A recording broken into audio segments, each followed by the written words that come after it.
Yang balik lama. Puna mampu rumah bang. Rumah pu kerja tak ada. Kerja. Pula-pula bingkul dong. Anak kita belabi ya. Pula-abi, pula-pula kecang. Anak pula teh tu kau.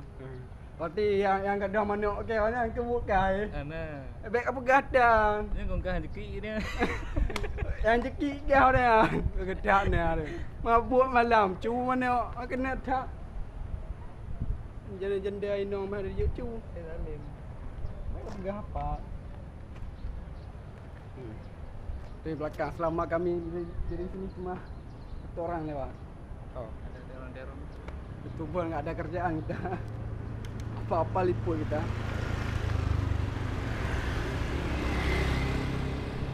Orang heran kalau kita liput di sini. Ni mula bodoh buat pula orang. Ini Ini masih kawasan Melabu ya?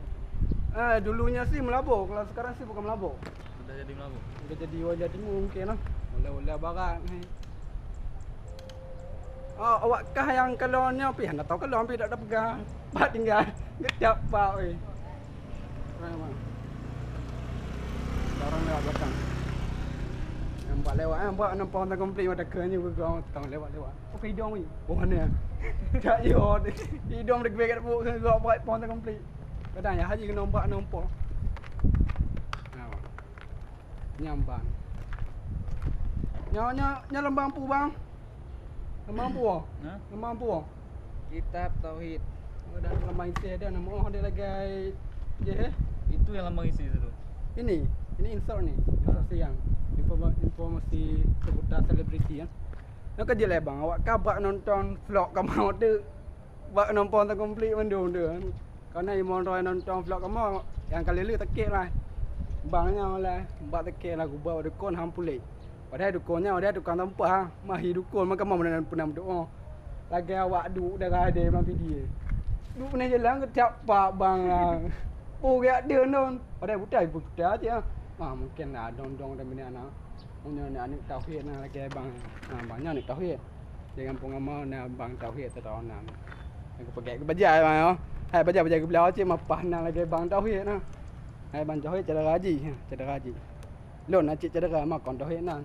Puna hampir cedera lon sang. Yang jak-jak jalan lain chat kita. Tilai. Oh tilai. Gedap pak ilam cedera ongkah lah. Ini kamu cedera lon gedak ni ada. Nak kerja lai bang. Kamu menggait nak dengar tu adan. Ni. Nah likut menggait weh. Hai nak menggait cik punya likut menggait ah. Kakak lah. Lah minun sampai tu ke nak ukun kakak kan. Sebab awak ceh nak kakak kakak tu ukun lah minun. Kan tu tadakallah kan. Oleh tadakallah pulang tang. Wallahu alam. Ni ambil apa gatuk kita. Ni tetuk kita di share nya. Tok ngapoi. Tok lagi nyinyang baru. Saya jangan tutup pintu hatimu kan.